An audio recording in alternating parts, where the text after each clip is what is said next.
Following the video of capacitor analysis in circuits, we can now look at some inductor analysis in circuits. So again, from the Intro to EE inductor video, which link will be in the description, we know that the voltage over the inductor is equal to the inductance times the time derivative of the current going through it. We know that the current does not instantaneously change going through the inductor. And we've recently learned that we can store energy in the inductor. Now what we have right here is a circuit where we have a few resistors, a few inductors, and we just want to see what happens. So for time less than 0, we assume the circuit is in steady state, and we have the current in the following directions. We can say that the current going through R1 is equal to V divided by R1. Current going through R2 is equal to V divided by R2. And because we are in steady state, we know that the current is not changing, so the voltage over these inductors are equal to 0. And that allows us to say that current going through R3 is equal to the current going through the first inductor, which is also equal to the current going through the second inductor, and that's going to be equal to V over R3. Now we can look at the case of for what happens when t is greater than 0. What we have is the following circuit, and we can simplify this circuit a lot and just say that we have some equivalent resistance and some equivalent inductance. And then ground.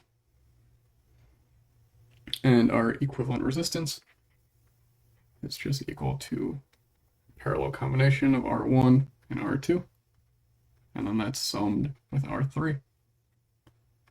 And then the equivalent inductance is just L1 plus L2. Now what we are going to do, since we know that the current does not instantaneously change, we're going to keep the same direction and just keep that notation. So we can write our polarity as follows. And now we can start at that ground node and say that 0 minus I times R equivalent minus the voltage over that inductor, which is just equal to the equivalent inductance times the time derivative of that current, and that's going to be equal to 0. Or simply that the time derivative of the current is equal to minus I times R equivalent divided by L equivalent. And from this we can solve this differential equation to say that the current as a function of time is equal to some constant times this exponential to the minus t times R equivalent divided by L equivalent.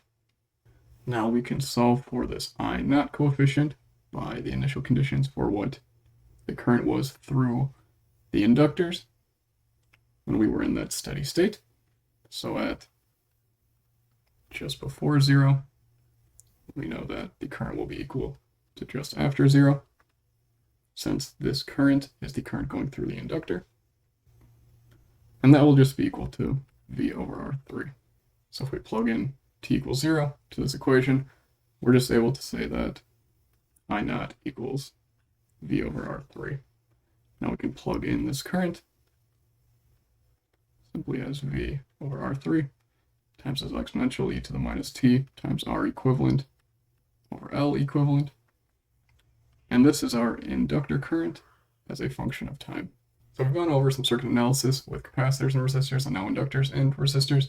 And now we're going to see what happens when we put inductors, capacitors, and resistors all in series or all in parallel.